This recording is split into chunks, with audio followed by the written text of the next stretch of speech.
You ever have one of those memories that just show up? Not a big deal, just something totally random. Something that makes you cringe a little, even though no one else really remembers it. Yeah, I've got a couple. And I think that's where it starts.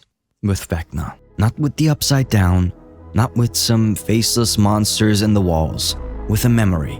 And this sound of a ticking clock, slowing everything down. Stretching one bad moment into something permanent. Stranger Things has always had monsters, but this one's different. Something the town wasn't ready for. Something we might not be either.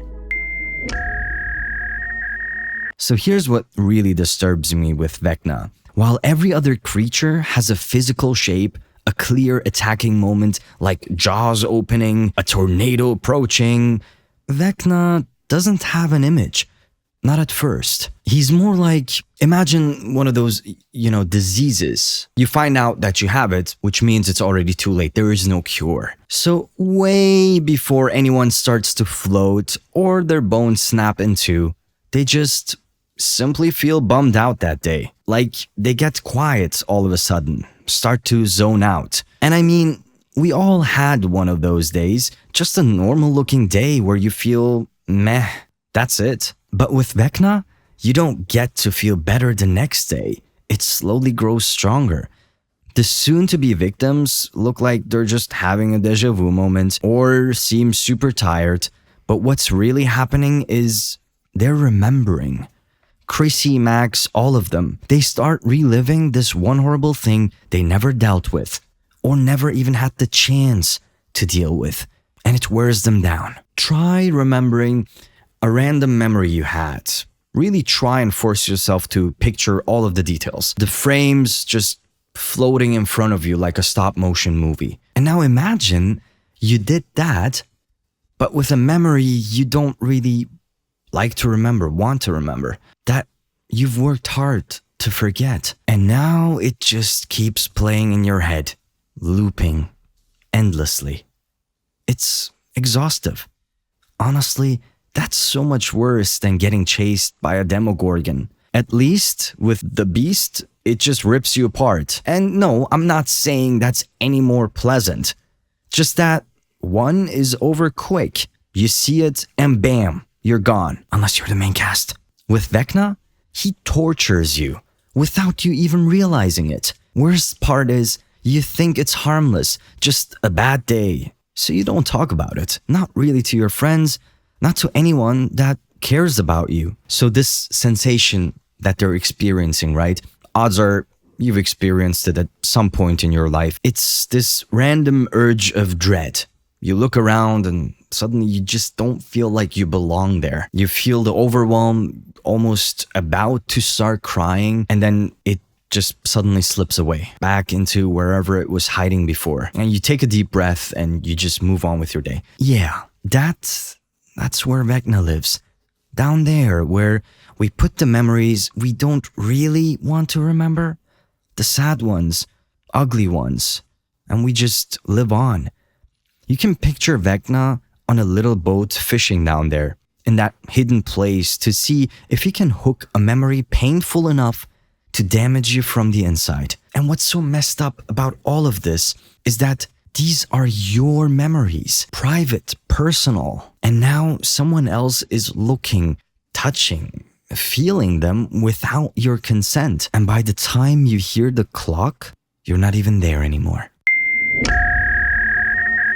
Max was gone before Vecna even got to her. Not physically, I mean, she was still there, but you could tell something was missing. After Billy died, she just shut off. Couldn't talk about it, didn't cry, and didn't really let anyone in. She just bottled everything up and put on the usual mask to seem fine. And of course, at Hawkins, everyone always puts on a fake happy mask, no matter what happens. But we all knew, and they knew too. She wasn't fine. She had all that anger, guilt building up inside of her, and just that lonesomeness where even your friends can't really get to you. I mean, they're trying. You can see it on screen. They really do. But she's somewhere else entirely. And there is no reaching her. And look, Billy was awful in a lot of ways, but he was also her brother. And when you lose someone like that, someone who kept hurting you, but still was part of you, you don't even know how you're supposed to feel. What you're supposed to feel. It's like a bittersweet moment, but it's neither bitter nor sweet. It's this confusing, weird thing that you can't figure out, you can't name. So now you're just stuck. And it broke something deep inside Max. And when something breaks in you, the last thing you want is for anyone to see that mess. So you don't let anyone see it, not even your friends. Her only escape? Music. Also, to her credit, she figured Hawkins out way faster than some of these characters, like Hopper. Guy can't take a hint. Just stop sniffing around, play it cool, and you won't end up in a Russian prison freezing to death fighting demogorgons, you know? So yeah, sometimes there are characters that refuse to put on masks here and there. Really, if you think about it, their end or their paths aren't that much better than those who ignore the pain. And it kind of defeats the purpose of this video, but not really. Let's just face it, if you're in Stranger Things, you're gonna suffer, but this is a different suffering. So we're just gonna, for the purpose of this video, we're gonna continue with this. Yeah, you can cut all this part. You can cut all of this. So Max just keeps her head down and acts like it's all good.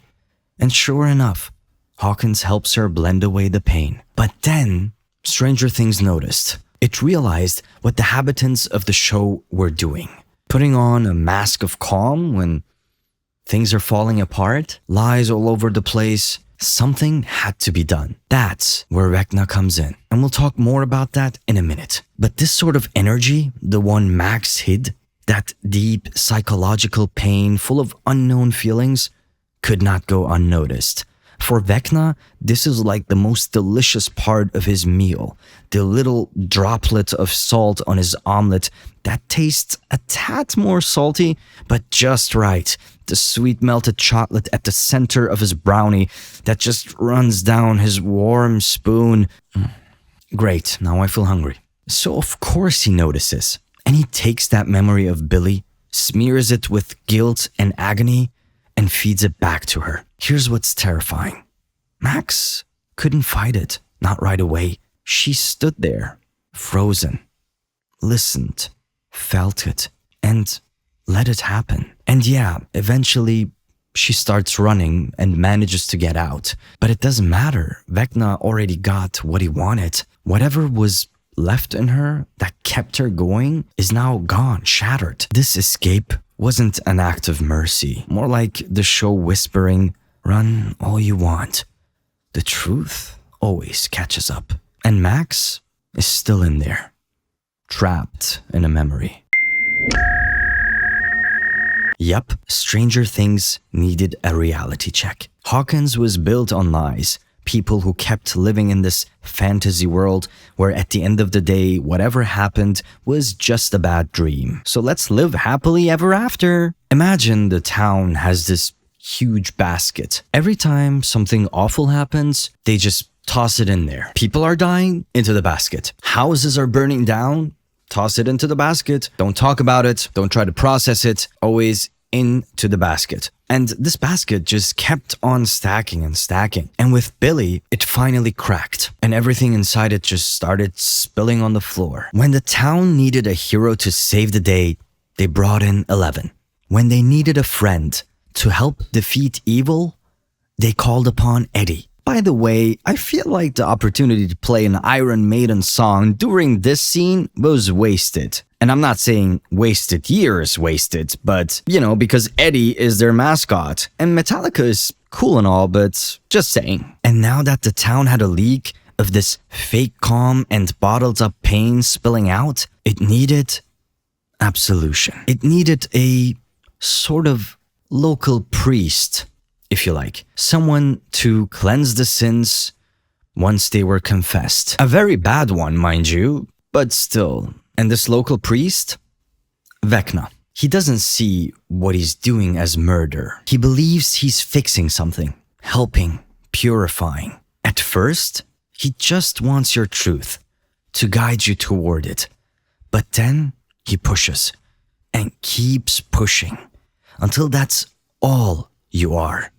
Not your relationships, not your growth, not all that stuff you survived. Just the guilt and the wounds. Even the way he speaks, it's calm, rehearsed, like he's been waiting years to finally hear you admit it. They can't help you, but I can. Your suffering is almost at an end. Subscribe to this channel and like the video, or else.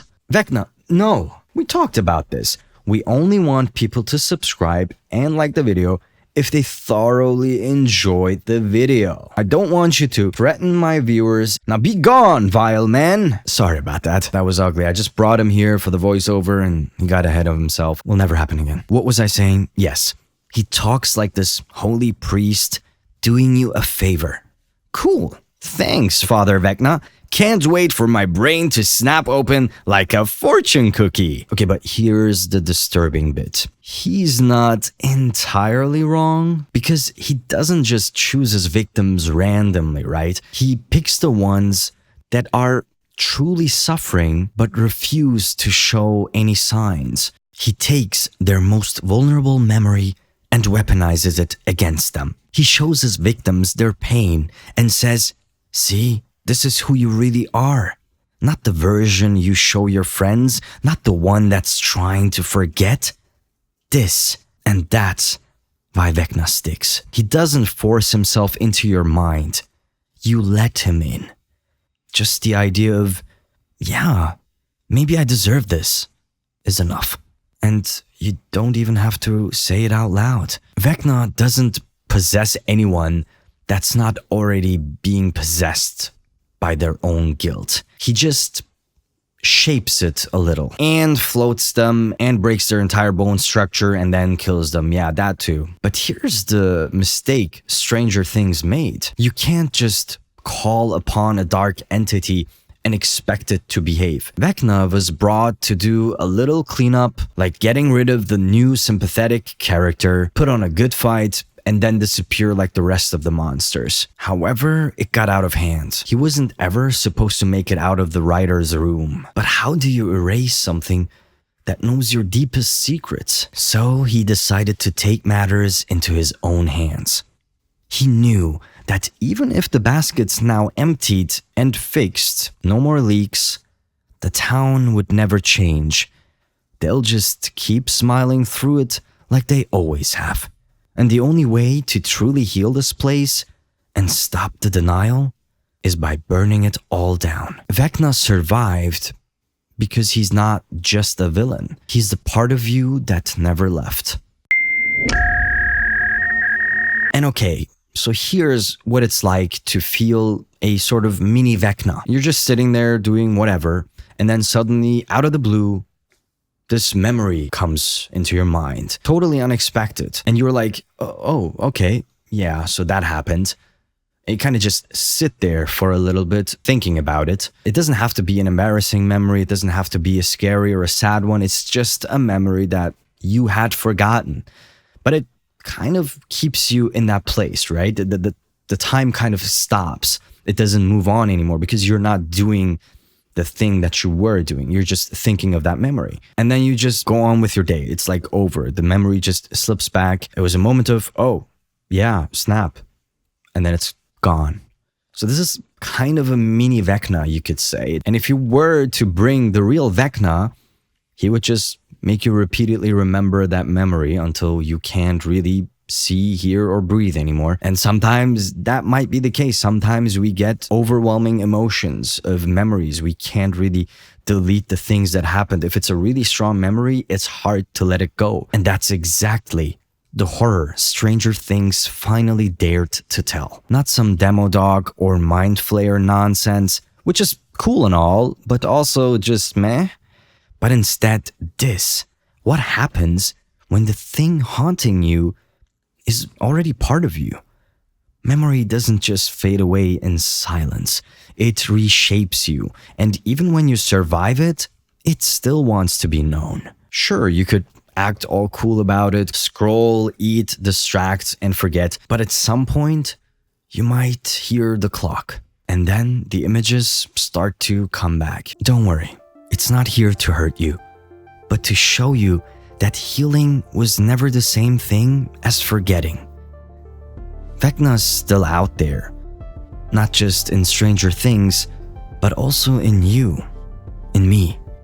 That doesn't mean he wins.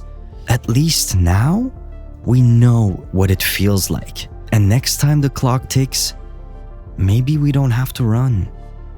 Maybe we listen, and we can finally forgive ourselves. You've just watched Fax Machine 9000. Thank you so much.